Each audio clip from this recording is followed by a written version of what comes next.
Well, greetings. Steve Campbell here with Kevin McCarter. Today, this video is going to be for all of you that are nearing retirement. This could be you're within 5, 10, maybe even 15 years, depending on when you want to retire.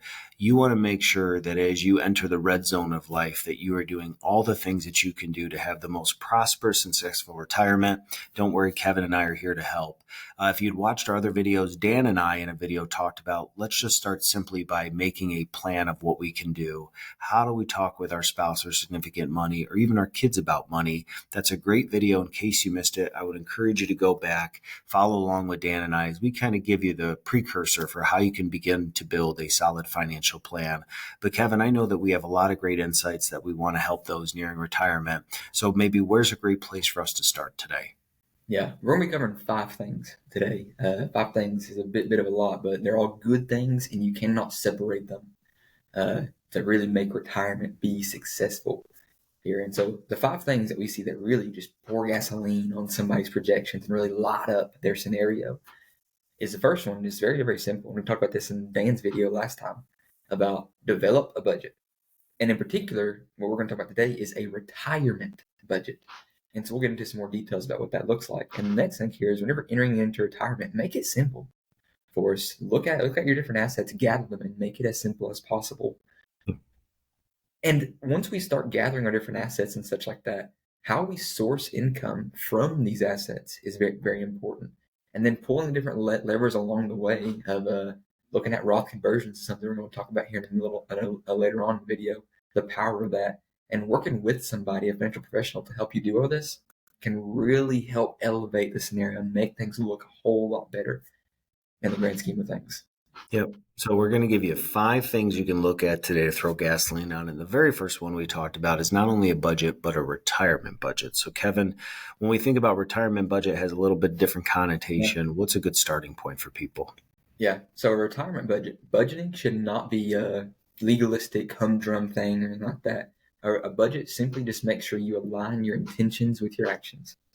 And what we mean by that is if we're into retirement, part of your intention is to make sure your money lasts you. Yep. Right? So you need to make sure that your actions are following your intentions there. And so you need to make sure you have a retirement budget that caters towards that intention. And so how do you develop a retirement budget? First things first is you first have to understand how your budget might change. You have to really understand yourself. Some people, whenever they enter into retirement, their spending is basically flat to their working career spending. They just keep on spending the same money. They go out to eat the same number of times. They buy their grandkids the same number of gifts. Things are pretty steady, right? Some people, they enter into retirement. They want to go on 10 years of really fancy trips. They want to go tour Europe. They already have a river cruise set with Norwegian or somebody like that. They have something that they're really wanting to do, and maybe that's a periodic thing where they're periodically going to spend more money in excess of what we're going to call their working career spending, right? So there's two scenarios. Third scenario here, and this one's actually more common than you think, is you actually see somebody's retirement spending drop than the rest of their working career. Some people, like I have one client in particular, his whole retirement is he wants to be a master griller. He spends all his money buying steaks, and he has a really expensive grill, and he just grills all day. He doesn't spend any money whatsoever beyond steaks and chicken, right? And so all this to say, like, you have to understand what is your retirement vision looking like, right? Because if you're having a retirement spending that's going to be more than your current spending, you need to understand that. If it's going to be less than your current spending, you need to understand. If it's going to be on par with your current spending, you need to understand that, right? Your retirement budget does not necessarily need to be your working career budget. And now, Kevin, I think that's a great point to the fact of I think you also need to be realistic about the tastes or things that you and your spouse really prefer. Yeah. Travis and I have talked about on our podcast several times how many times people have a great intention. When I retire, I'm going to need half of my income or 70% of my income. And then when they retire and you got a lot more free time on your hands, we see that the spending has gone way through the roof. And it's like, well, what happened? What are you doing? And it's like, well, one client in particular goes to Home Depot, especially during COVID. They went to Home Depot every single day and just kept buying supplies. Well, if you don't factor that in, that can Yeah. really begin to eat away at any projection. So just, I think being honest with your budget is going to be really good for you to really understand your own desires, what you want to do, because no professional can make up a miracle of what you're not willing to do yourself. So just be really honest about what you're doing. So maybe Kevin, talk to us about the three events that can have differing time frames, if you will, with these. Yeah. So you touched on one exactly that I was wanting to bring up here, which was like a house spending or renovation, something like that. It's very, very common. You retire, you're at the house more, you start looking around, you say, oh, we need to fix that. Oh, I'd like to change these cabinets and such. And those are not bad things, but exactly like what Steve said, you need to come into it eyes wide open, be honest with yourself as you're nearing after retirement. What is it you're going to be wanting to do? And now these things can have differing time periods. And what I mean by that is the house renovation, it might only be like a 1 year thing.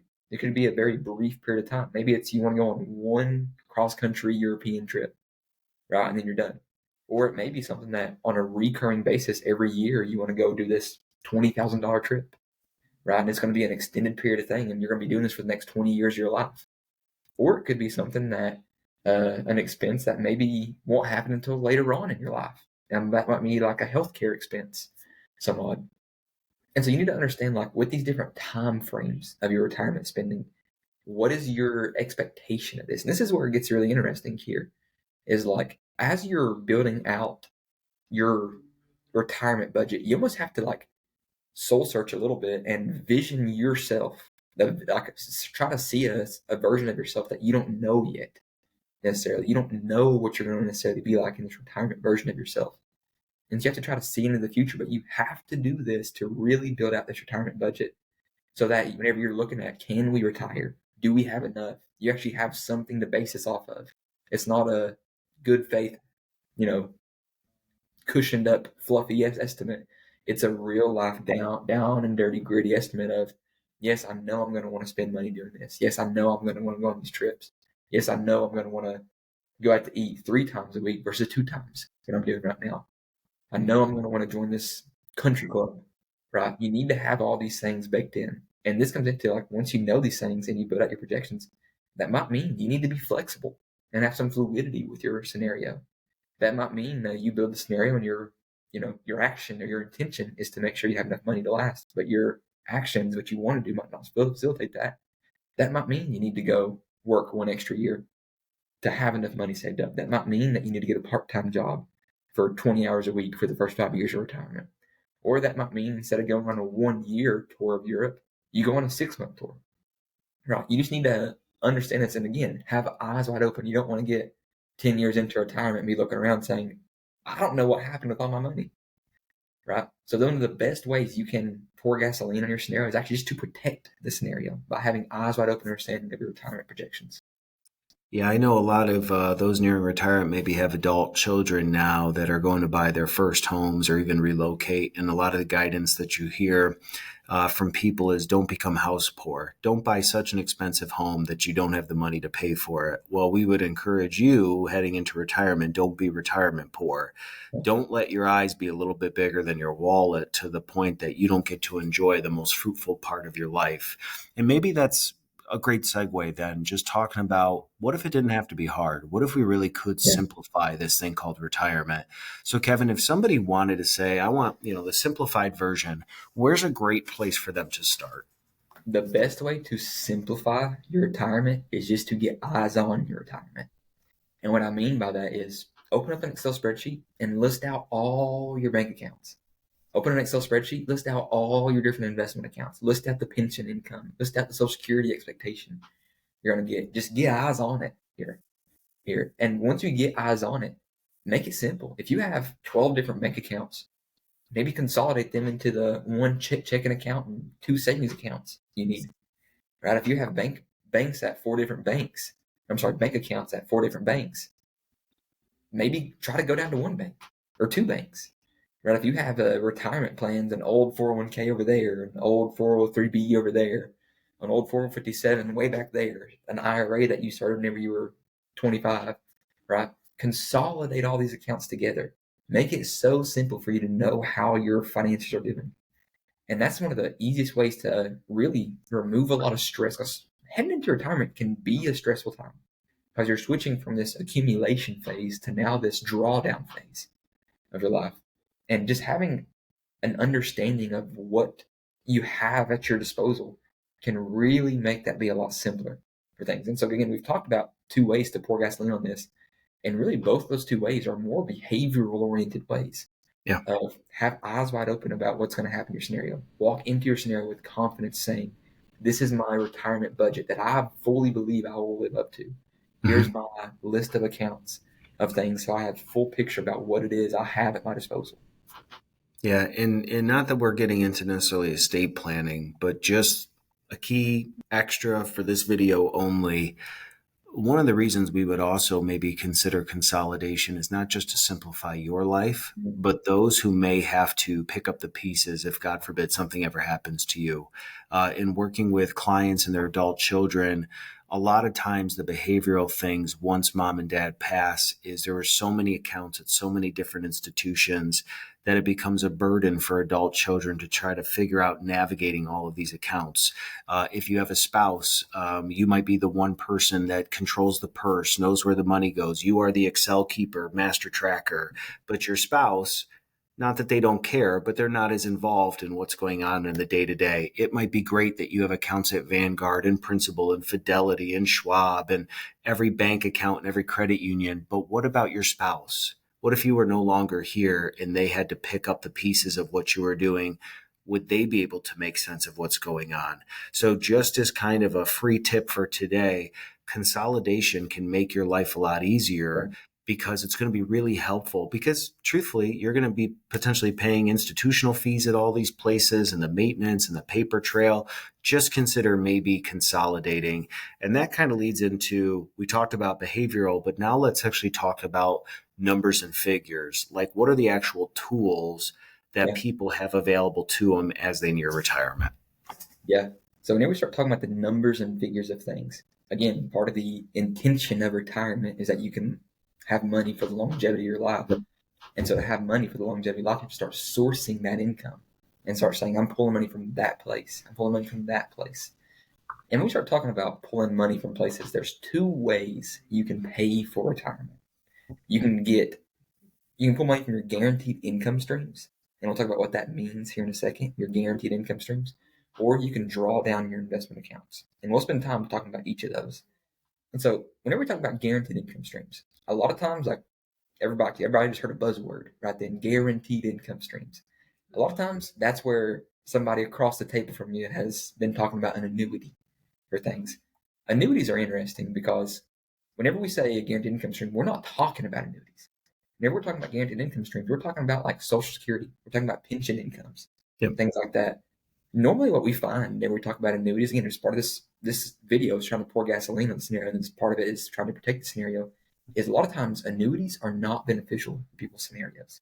The only person they're beneficial for is the person that sold it to you because they probably made a couple $1,000s off of a commission from selling that to you. And so anytime you sit across the table from somebody nearing into retirement and they start talking about guaranteed income streams and they start throwing out buzzwords of protecting your retirement and such like that, like your spidey senses should start tingling because that's where you're about to be sold something here. And so whenever we talk about drawing down from your retirement and just guaranteed income streams and such, we are talking about Social Security and we're talking about pension incomes. And so, but last thing I'll say before we move on to that point is it's very interesting talking to people about nearing into retirement because again, we talked about it. It's a stressful thing. It's a new thing. They spend all their life accumulating. Now they're at the point where they're going to start decumulating over their life. You've built probably the lion's share of your wealth in the market here. That has worked for you over the past 50 years of your life, probably. Why wouldn't it work for you the remaining 50 years of your life? Right? So that's a tangent point there. And so whenever we talk about guaranteed income, we're talking about Social Security and pension. And again, some of the tools you have at your disposal. I'll say not everybody because you can actually elect out of it and such like that, depending on your job and such. But most everybody has Social Security as one of their tools in their tool belt. And with Social Security, it's very neat because you actually have some options with it. You actually get to say when you want to take your Social Security. And this is actually more powerful than a lot of people understand. And what I mean by that is you can take Social Security as early as possible or as late as possible. That boundary is age 62 to age 70, right? When you take it can impact the amount you'll end up getting per year Yep. or per month. And so as you take it sooner, you get a lower monthly amount. As you delay it, you get a bigger monthly amount. And this is really important. You can actually go see what your Social Security amount is going to be. You can go to ssa.gov, and that's basically the Social Security Administration, ssa.gov, and you can log in, create an account, such like that, and actually see your Social Security estimates and see the increase in benefits over time. When you should claim Social Security is very dependent on your unique scenario. Right. Working with people, I've recommended some people take it as soon as possible. I've recommended some people take it as late as possible. It's at 70.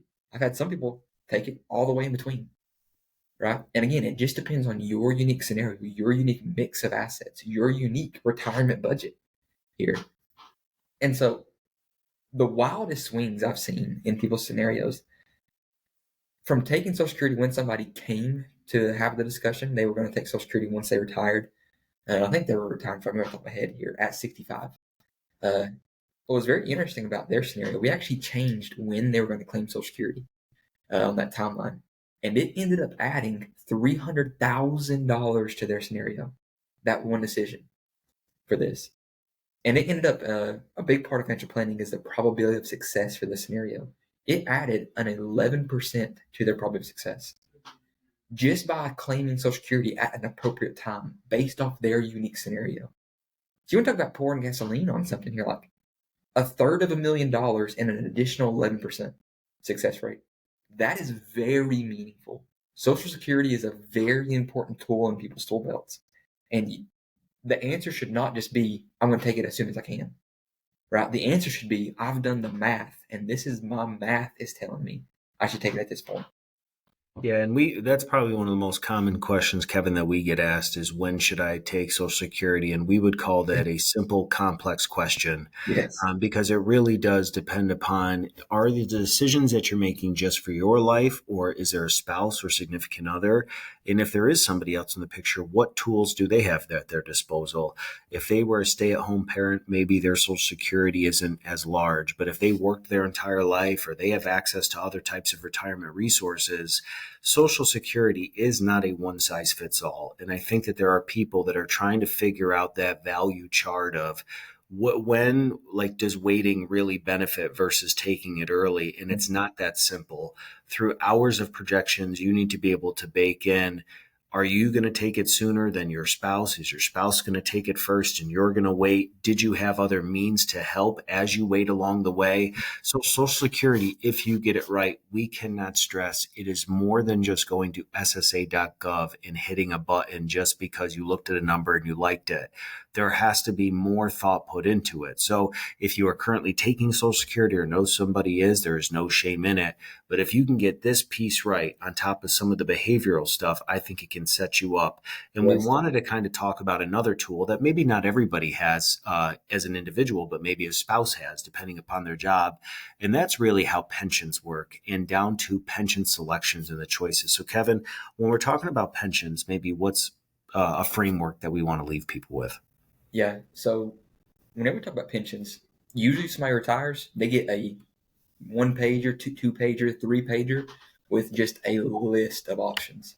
They could choose a single life option, a joint life option. They could choose a single life with a 50% pop up, 75% pop up, 100% pop up. They could take out a whole lump sum of all this. There's a ton of options that people have, and all with different numbers beside them. And so it's very hard to say which one's better for this. And again, the answer lies in your unique projections, right? And so the framework that you should look at, and you actually, Steve, already said the framework talking about Social Security, is it's first, what assets do you have? Do you have enough assets to float you over your lifetime? As in, like, or another piece of the framework is like, where are we at in the market cycle? Is the market really down right now? If that's the case, then we probably don't want to be pulling from the investment accounts. We might want the guaranteed income from the pension to help fund that so that our retirement accounts can come back up. Versus if we're at the very top of the market here, if things are overpriced in the market, that might be a time to do something different. A big piece of that, and you've brought up, Steve, already, the spouse.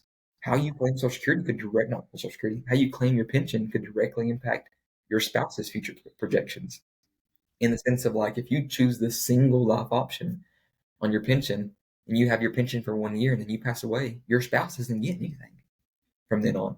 That could be very damaging to the spouse's financial future. And it was something that we didn't intend to happen. Yeah.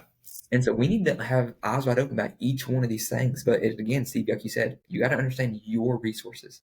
You got to understand what this money is going to do in your retirement projections for your retirement budget. And you got to understand how the different options impact you and your spouse for this. And that's the framework you got to think through is pension selections. And again, with the Social Security piece, I've seen a $300,000, $350,000 swing, an 11% swing in somebody's projections with pension selections. I've seen all the way up to like $750,000 swing in somebody's scenario of timing the right pension selection. Not timing the right, choosing the right pension option here. And this is where things get really impactful in somebody's scenario. Yeah, and that's a happy conversation, Kevin. When you can tell your spouse, "Hey, guess what we did today? We found almost $300,000 in our lifetime that we can use." That's, I think what is very cool about financial planning, and this is where this conversation is going to get fun, is that there are different levels to financial planning. Yes. If you have never built a financial plan, just a great place at a very high level is just get organized, start thinking about what you want to have happen with your money, and at least have a conversation. That is step one. But once you've had that and you've gone and gathered all the tools and everything that you have and put them out in front of you, eyes wide open, as Kevin said, I think you'll be amazed at like all the very amazing things that you've worked so hard to build over your entire lifetime, that now as we pivot into the rest of this video, throwing gasoline on it, financial planning is an amazing experience when you can come alongside somebody, look at all the tools that they have and strategize the levers, how we're going to use them, the best ways understanding taxes, their lifestyle, their kids, what they want to have happen, and take all the guesswork out of it. So as we kind of go through some of these last few strategies, I hope that there's no judgment from us. Start at the basics, have a conversation, gather what's going on. But if you really, really want to get the most from your money in life, you're going to want to listen to these last few points, because I think you're going to understand how amazing financial planning can feel when you go from being stuck in almost out of it to being super intentional about what you're doing. And maybe a great place is okay, we're no longer having a paycheck from our provider, from our job source. How do we begin to draw down retirement accounts if we had to do that? And so again, as a recap, there's two ways you can pay for your retirement. The income streams that you get, aka the pension, Social Security, such like that. My second one is drawing down your retirement accounts. And we start talking about drawing down their retirement accounts. A lot of people have questions about how do you do this. It's very simple. Log into your account, add your bank account to it, and start sending out distributions to yourself. And either you can do that, you can let somebody do that for you. But it's an important part of that discussion is how that idea of drawing down your retirement accounts impacts your investment performance over time. Yep. And what I mean by that is if you're having to pull $2,000 a month out of the investment account or $4,000 a month out of the investment account, that means that money's not working for you. That means you're actually having to sell some of your investments to create the cash to send yourself. And so how do you sell those investments is the next piece here.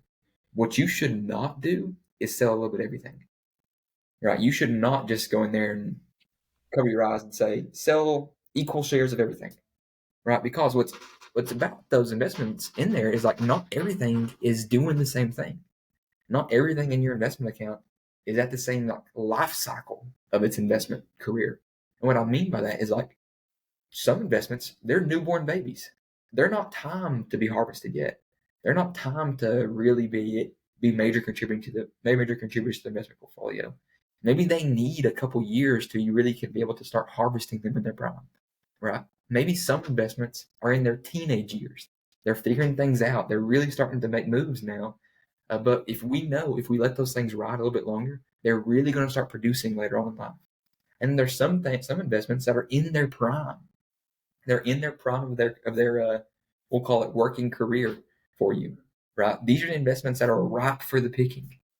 And this goes into, you don't want to sell equal shares of everything to create yourself some cash. You want to go in there and tactically choose what are the best things to sell at this time. When you're talking to people, I always frame it like a game of Monopoly. Your first time around the board, you get so many options to buy. And as you get so many options to keep buying, as you keep going around the board, you start getting options to start trading with people.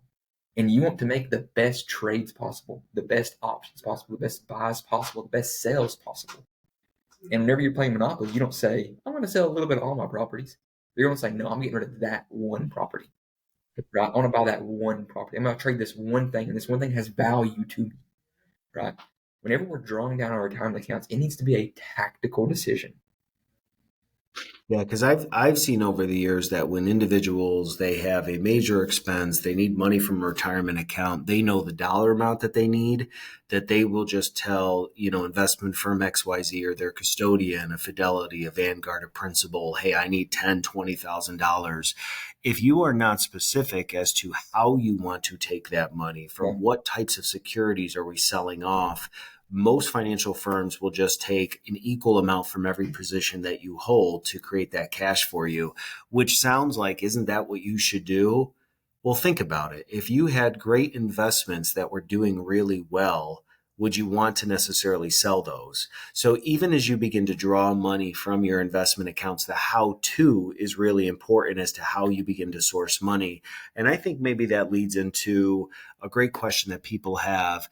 If you've been saving money your entire life in traditional base retirement accounts where it's all come out pre-tax, one of the big killers that we see is that people have saved a whole lot of money over their course of their lifetime, but they are retirement cash poor because they have $1 million, $2 million, $3 million in traditional 401ks.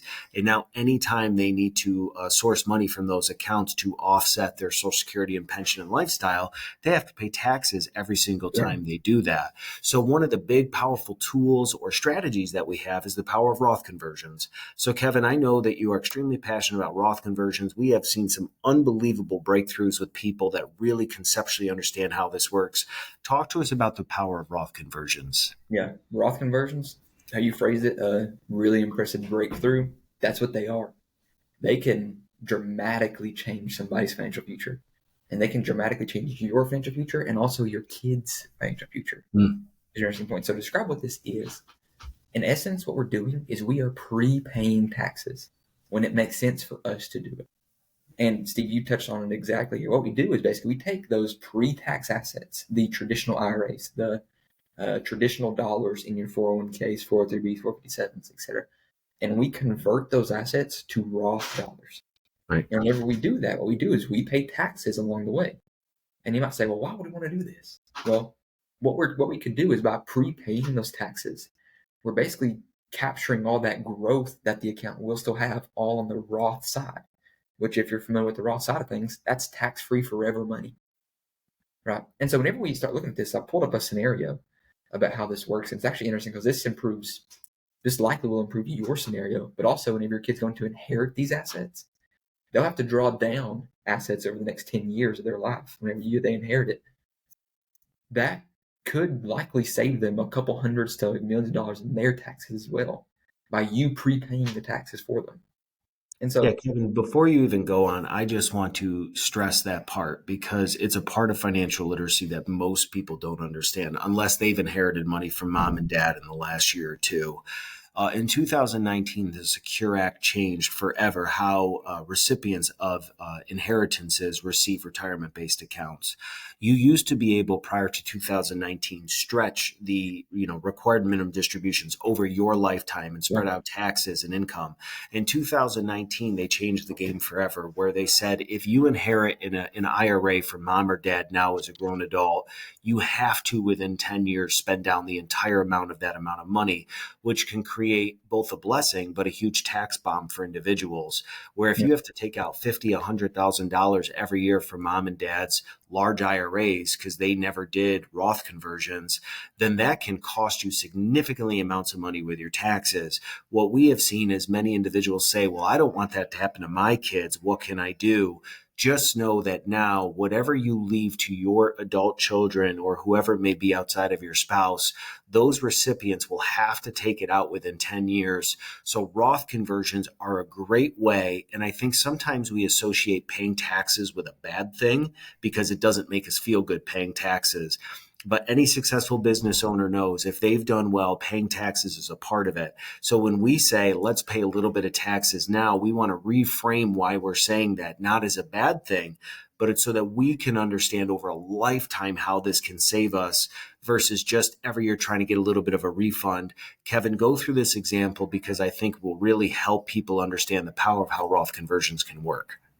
Yeah. So what you're going to be seeing here on your screen, we're going to be seeing a graph, and this graph is going to be having a bunch of lines on it. Those lines are the different tax brackets over time, and those bars are the different income tax bases over time. Income tax base just saying basically how much income do you have, where does it flow through the taxes. And so you can see here the bars of income for this individual. This person is nearing retirement in the next 7 or 8 years or so. And you can see on the shorter end of the spectrum here on the left side, their income tax base is pretty high. They're making money. They both have great paying jobs. Things are looking good. And once they retire, you can see that little orangish icon by 2031, 2032 right there. They retire. Their income taxes are actually going to drop pretty significantly. And then there's going to be a gap period, and then they start sourcing. They pull down money from their taxable accounts, their bank accounts, etc. Then we start sending them income from their different IRAs and 401ks, and that builds back up those blue bars. You can see those blue bars carrying out all the way into retirement.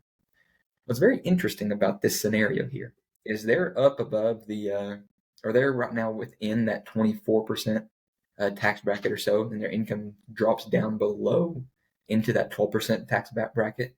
And they're basically sitting below that orange line, which anything below that orange line is in the 12% tax bracket, right? They're sitting in that all the way up until one of them passes away, which is why at the end of the graph, one of their lines drop off. And so also to say, they're in this 12% tax scenario for a long period of time, and then eventually they jump up above that orange line to the 22%. And so this goes into what are some things we could be doing? Because right now, if you see in that middle box there in the very bottom of your screen, they're going to be paying over the course of their lifetime $1.5 million in taxes. And these people are about 55 or so right now. So from 55 to 95, they're going to be paying about $1.5 million in taxes. And this goes into what we could do. Anytime we're below that orange line, that's an opportunity for us to be converting money to Roth. And so if we'll pull up this next chart here. If we pull up and basically try to fill up taxes while there's an opportunity to do so, those red bars do a really neat job to show where we could be increasing the taxes for things. And by increasing the taxes, prepaying the taxes, you can see how it removes all those orange bars later on. And this is very, very impactful because you can see in that middle graph there, not middle graph, in that middle box there, this ends up saving them $454,000 in taxes, almost $500,000 in taxes. That's powerful stuff right there. And what's neat about this is it saves them money in taxes. But now that also means their kids don't have to pay money on tax when they go and inherit this money. And by enabling them to keep their money invested, it ends up adding that box on the far right an additional $1.1 million to their investment accounts. Right. And again, all this is just prepaying taxes whenever it's meaningful for us to do it. It's not saying IRS, you tell me when I pay taxes. It's saying IRS, I want to pay taxes whenever it's beneficial for me to pay taxes. And this gets really cool. And this next graph here we'll pull up, it shows how the tax brackets change. Basically what we do is we would fill up with those yellow bars up to that orange line, convert up to that 12% bracket, fill up all the way up to right where we're about to cross the 22% bracket and stop. And what this does is this basically removes all the future taxes once we get to like 2046 or so. And that's powerful stuff here, right? This strategy alone helped this one individual in particular save $500,000 in taxes and add $1.2 million to their scenario. And I've seen this help even bigger clients here. I thought this one was a great one to pull from. I've seen scenarios where it adds a couple $1 million to their scenarios, saves a couple $1 million in taxes, improves the success rate a couple percentages, right? This is a powerful thing, a powerful tool in your toolbox that you need to be looking at. And this is where the value of a financial professional comes into play, because this is where Somebody should come alongside you and help you out to show you these things, show you how Social Security timing helps affect the scenario, show you how the pension selection comes into play, show you how you should source income from different retirement accounts, show you the tax benefits of doing this or that. Right? This is where the value of somebody comes into place. Now, this is not an advocacy to say come work with Seed, by no means, but you need to talk with somebody about these things because they should be worth their weight in gold. And this is one of the ways they could be doing this is by saving you $500,000 in taxes. Right? So you need to find somebody that's going to help you do this. And that's part of what a planner's job is. I think what you did a really nice job through those charts, Kevin, is showing that we're removing all of the guesswork. So if our goal is to stay under that threshold so it doesn't kick you into a new bracket, that may mean in different years we're converting different amounts of money from our Yeah. traditional to our Roth account. So it's not, I think what's scary is when people don't understand what to expect. But if we know every single year there's a plan in place that says this year we're going to pay $10,000, next year 12, maybe the next year 8, but every year we have a plan and we can see how that number changes. I mean, it's not a guarantee, but between two scenarios that you shared through Social Security, if that timing can change the equivalent of $300,000, and with Roth conversions, that can save $500,000 in taxes.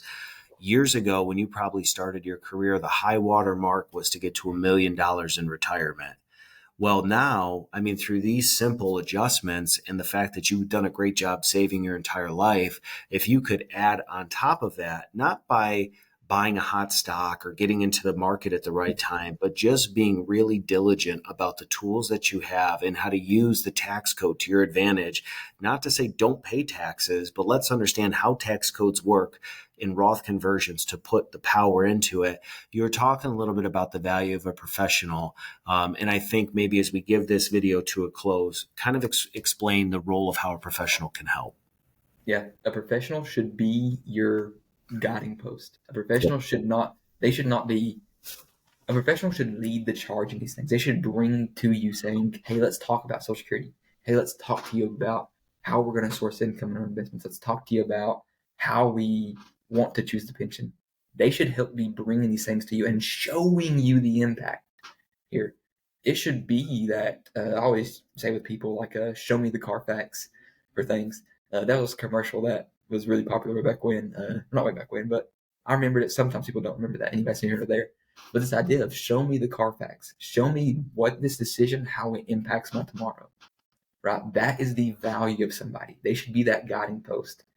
And in particular, one of the ways that one of the really helpful guiding posts is just keeping you invested, keeping you on the path, keeping you on the plan, right?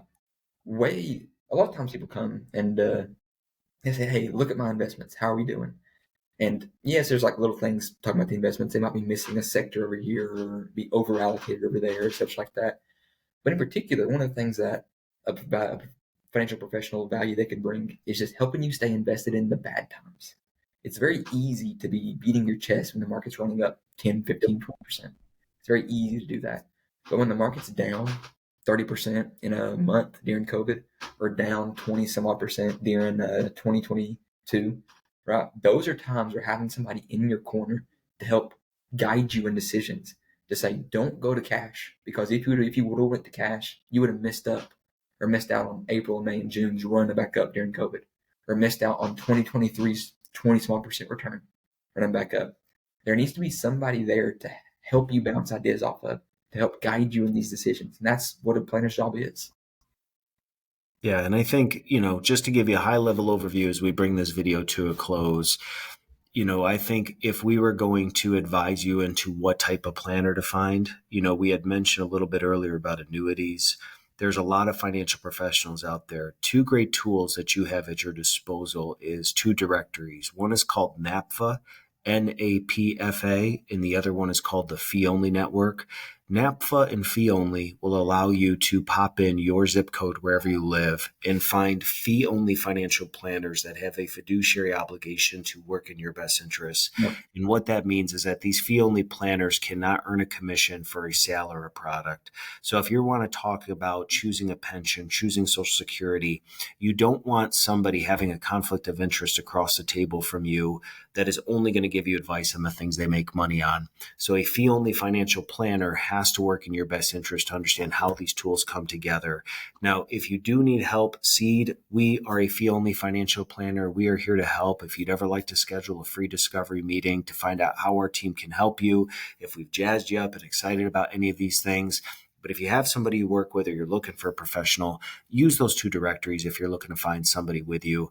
But we hope that as we conclude this 3-part series for the spring that you enjoyed it. Please do not be a stranger. You can always head to 401ktime.com. That's 401ktime.com, where you'll find things like articles, resources, videos, as well as a helpful risk tolerance questionnaire. So to your point, as Kevin just said, if you're trying to figure out, you've done all these things, you've built a budget, you've made a plan, you've started to think about the tools that you have at your disposal, Social Security, pension, you've thought about Roth conversions, and at the end of the day, you're thinking, well, what do I do with my investments right now? Head to 401ktime.com, fill out that risk tolerance questionnaire. It will at least give you a baseline of how you look at risk and what a model portfolio could be. But we are here to help you get the most from your money in life, bringing to you education first. Hope this inspires you to make the right moves for you and your family. And as always, thanks for watching our video. That was a long one.